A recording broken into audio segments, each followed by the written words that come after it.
Parallax Software est un développeur connu pour un titre en particulier, Descent.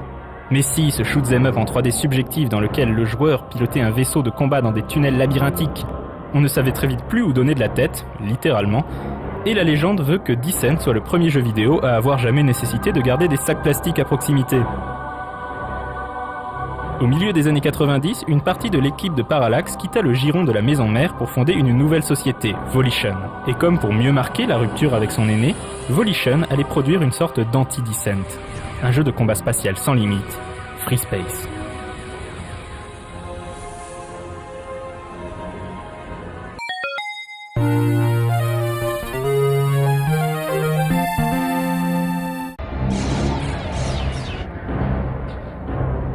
Petite anecdote pour commencer, le jeu devait originellement porter le simple nom de Free Space, mais en raison de l'existence d'un programme utilitaire du même nom, les développeurs n'eurent d'autre choix que de revoir l'appellation du titre. C'est ainsi que le jeu est connu sous le nom de Descent Free Space aux États-Unis et Conflict Free Space en Europe.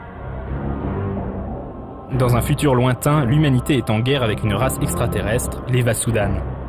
Alors que le conflit s'éternise depuis près de 15 ans, une nouvelle menace surgit du fin fond de l'éther pour réduire à néant toute civilisation dans la galaxie. Restez où vous êtes. Nous envoyons une patrouille de secours tout de suite. Envoyez des chasseurs. Je suis sûr qu'ils me poursuivent. Envoyez ce que vous pouvez. Je ne détecte aucun poursuivant. Vous pouvez rentrer. Nul ne sait d'où sort ce nouvel ennemi, les Shivan, mais ils ne sont clairement pas là pour rigoler. Les Terriens et les Vasudan sauront-ils faire cause commune pour sauver leurs deux peuples ?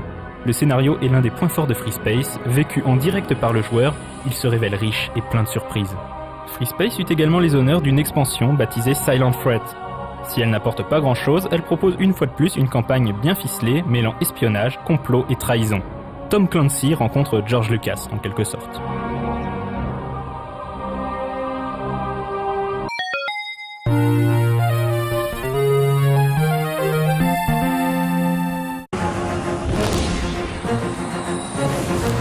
Était-il possible de faire mieux que Free Space, un jeu qui avait mis la barre assez haut en termes de qualité ? La réponse est oui, tant Free Space 2 le surpasse sur tous les plans.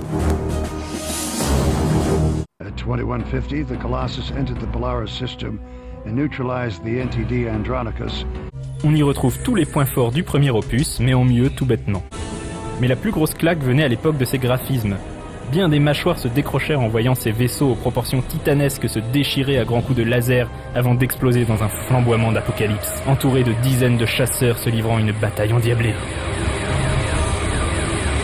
Pourtant, sur le plan technique, il n'y a pas grand-chose qui ne figurait pas déjà dans l'original. La même chose en mieux, une fois de plus.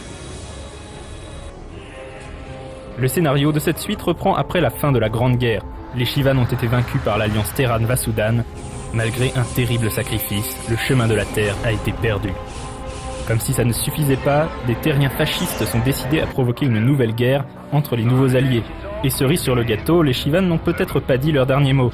L'attention de tout ce petit monde est portée sur un mystérieux dispositif, une porte hyperspatiale artificielle qui pourrait être la clé du retour vers la Terre. Mais à quel prix ? Remote detonation sequence complete. Comme son aîné, Free Space 2 se révèle aussi passionnant que peut l'être un bon roman ou un bon film. Malgré sa myriade de contrôles qui permettent de piloter son chasseur stellaire au doigt et à l'œil, les jeux Free Space réussissent l'exploit d'être toujours intuitifs. Après une poignée d'heures, on se délecte d'esquiver les lasers ennemis tout en slalomant entre deux croiseurs gigantesques.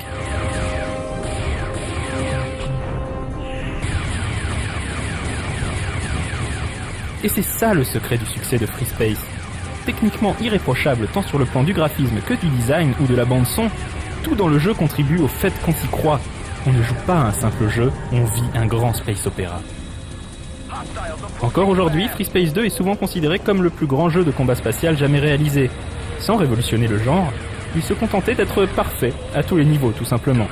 Et grâce à l'éditeur de missions intégré et le fait que le code source du jeu ait été rendu public par les développeurs, les fans continuent de faire vivre le titre au travers de nouvelles campagnes et de modes divers et variés. Le libre espace a donc encore de beaux jours devant lui. Il ne reste qu'à espérer que Volition, entre-temps créateur de titres tels que Red Faction ou Saints Row, lui donnera un jour l'héritier tant attendu par les amateurs de space opéra.